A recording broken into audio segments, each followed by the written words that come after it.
हिंदू पौराणिक कथाओं के अनुसार भगवान विष्णु ने पृथ्वी पर 10 अवतार लिए। इन अवतारों में एक था भगवान श्री राम का अवतार, जो उन्होंने त्रेता युग में लिया था। भगवान राम से जुड़ी कई सारी कथाएं हैं।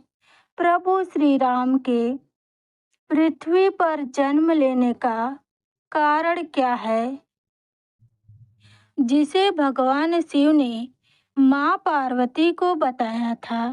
आइए सुनते हैं ये कथा। त्रेता युग में प्रताप भवन, अरिमर्दन और धर्मरुचि को ब्राह्मणों से मिले श्राप के कारण वे रावण, कुंभकर्ण और विभीषण बने। एक बार तीनों ने कठोर तपस्या करके भगवान ब्रह्मा को प्रसन्न किया। जब ब्रह्मा जी ने उन्हें अपनी इच्छा अनुसार वर मांगने को कहा, तब रावण ने उनसे यह वरदान मांगा कि मनुष्य और वानर इन दो को छोड़कर उसे कोई तीसरा नहीं मार सकता। कुंभकर्ण की बारी आने से पहले माँ सरस्वती ने उसकी बुद्धि फेर दी और उसने ब्रह्मा जी से 6 महीने की नींद मांगी। विभीषण ने वरदान स्वरूप प्रभु के चरणों में अनन्य प्रेम और भक्ति मांगी। ब्रह्मा जी ने तीनों को उनकी इच्छा अनुसार वरदान दे दिया। ब्रह्मा जी के वरदान के फलस्वरूप रावण ने पृथ्वी पर अत्याचार करना शुरू किया। महाकवि तुलसीदास ने रामचरितमानस में लिखा है, जब जब होहि धर्म कै हानि, बाढ़हि असुर अधम अभिमानी। तब तब प्रभु धरि विविध शरीरा, हरहि कृपा निधि सज्जन पीरा। अर्थात जब जब धर्म की हानि होती है, अधर्म, अभिमानी राक्षस बढ़ने लगते हैं, तब तब कृपा निधान प्रभु पृथ्वी पर अवतार लेकर सज्जनों, साधु संतों की पीड़ा को हर लेते हैं और धर्म की रक्षा करते हैं। इसके अलावा एक और कथा है जो यह बताती है कि प्रभु श्री राम का जन्म कैसे हुआ। अयोध्या के राजा दशरथ और रानी कौशल्या की एक पुत्री थी जिसका नाम शांता था। उन्होंने शांता को राजा रोम, जो अंग देश के राजा थे, उन्हें गोद दिया और जब वह विवाह योग्य हो गई, तब राजा ने श्रृंगी ऋषि के साथ उसका विवाह कर दिया। परंतु शांता को गोद देने के पश्चात कई वर्षों तक राजा दशरथ को कोई संतान प्राप्त नहीं हुई, जिससे राजा दशरथ चिंतित रहने लगे। एक बार महर्षि वशिष्ठ ने उन्हें श्रृंगी ऋषि द्वारा पुत्रेष्टि यज्ञ करवाने को कहा। श्रृंगी ऋषि ने राजा दशरथ के द्वारा वह यज्ञ संपन्न करवाया। यज्ञ पूर्ण होने पर उसकी अग्नि में से स्वयं अग्निदेव खीर का पात्र हाथ में लेकर प्रकट हुए।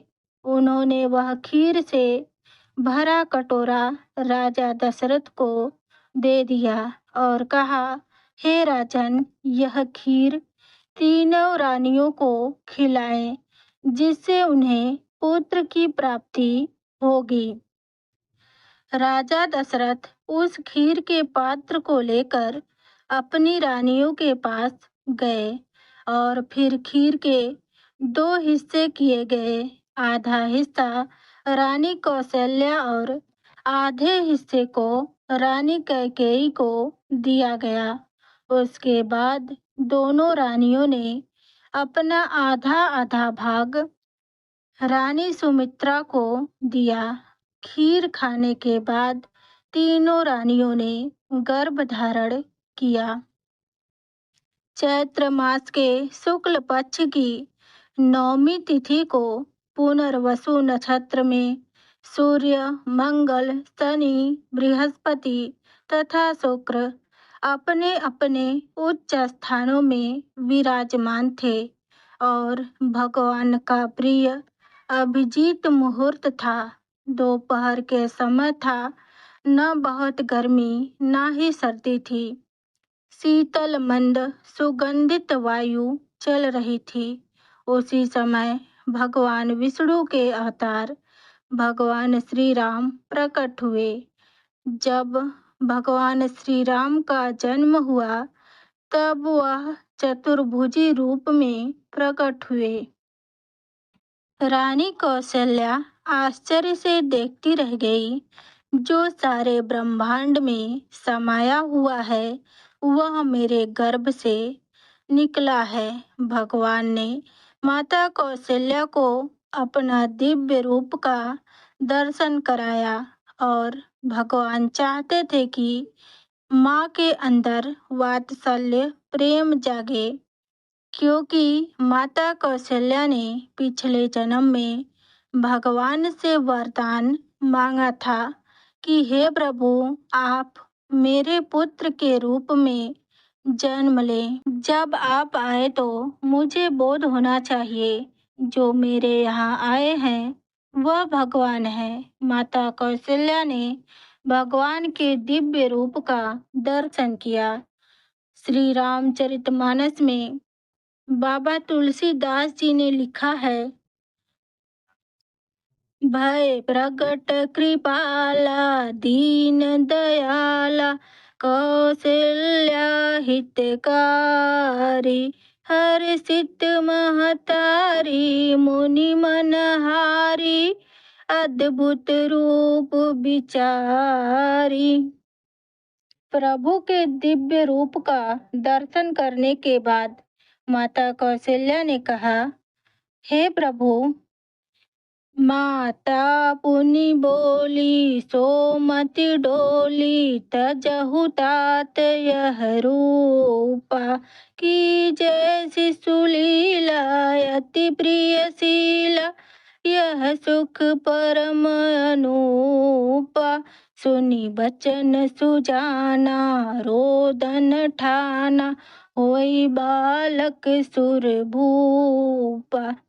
यह चरित जो गावहि हरि पद पावहि ते न परहि भवकूपा। अब आप बाल रूप धर कर बाल लीला कर मुझे पुत्र रूप में देखने का सौभाग्य प्रदान करें। माता के वचन सुनकर श्री हरि ने रोना शुरू किया। तुलसीदास जी कहते हैं, जो इस चरित का गान करता है वह संसार के सभी बंधनों से मुक्त होकर परम सुख की प्राप्ति करता है। रानी कौशल्या ने राम को जन्म दिया। इस तरह रानी कौशल्या ने एक पुत्र को जन्म दिया।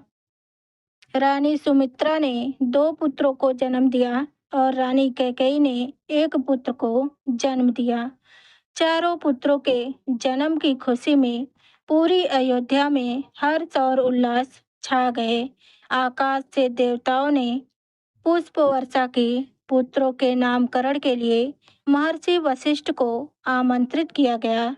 उन्होंने नामकरण संस्कार करते हुए कौशल्या के पुत्र का नाम श्री रामचंद्र, सुमित्रा के पुत्र का नाम लक्ष्मण और शत्रुघ्न और कैकेयी के पुत्र का नाम भरत रखा। इस तरह तीनों लोकों के स्वामी भगवान राम का पृथ्वी पर अवतरण हुआ, जो समस्त प्राणियों को सुख, शांति और पापों से मुक्ति देने वाला है। श्री रामचंद्र की जय।